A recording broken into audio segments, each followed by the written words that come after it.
তগা শব্দ থেকে তগুত উৎপত্তি। তগা মানে সীমা লঙ্ঘনকারী।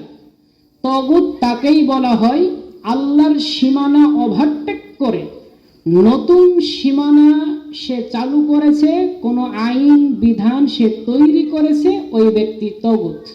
কথা বুঝতে পেরেছেন?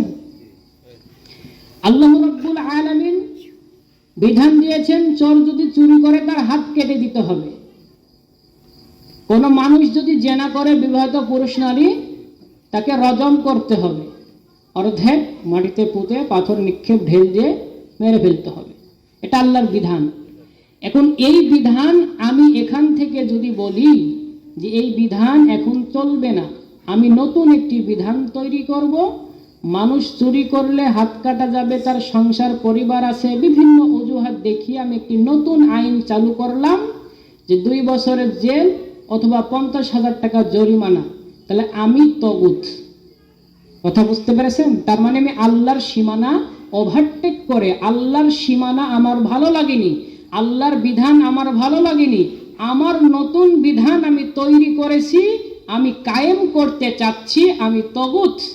এখন আমাকে বর্জন করা আপনার ইমানের দাবি। কথা বুঝতে পেরেছেন? আমাকে যদি বর্জন না করেন অন্তর থেকে আপনি, তাহলে আপনি ইমানদার না। আল্লাহ বলছেন ফামাই ইয়াকফুরু বিত-তাগুত ওয়া ইউমিন বিল্লাহ। তোমরা তগুদের সাথে অস্বীকার করো, কুফরি করো।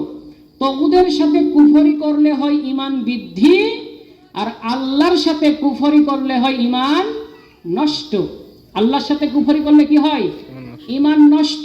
আর তগুদের সাথে কুফরি করলে ঈমান বৃদ্ধি হয়। তো আল্লাহ বলছেন ফামাই ইয়াকফুরু বিত-তাগুত, তোমরা তগুদের সাথে কুফরি করো, ওয়া ইউমিন বিল্লাহ, আমার উপর ঈমান আনো। যদি এমন কাজ তোমরা করতে পারো, ফাকাদ ইসতামসাকা বিল উরওয়াতিল উসকা লান ফিসামা লাহা, তাহলে এমন একটা রশি তুমি ধারণ করবে যা ছিঁড়ে যাবার নয়। কেমন গিট, কেমন রশি?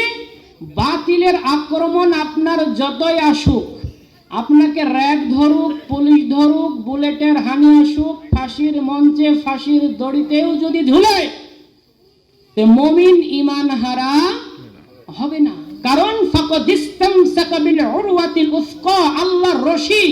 আল্লাহর রশি মানে আল্লাহর কোরআন, আল্লাহর রশি মানে আল্লাহর দ্বীন ইসলাম বিধানকে এমন ভাবে আঁকড়ে ধরেছে।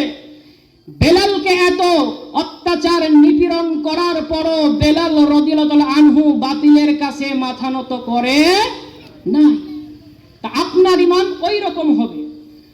তো প্রত্যেক যুগে নবী পাঠিয়েছে তগুত বর্জন করে এক আল্লাহর ইবাদত করার জন্য।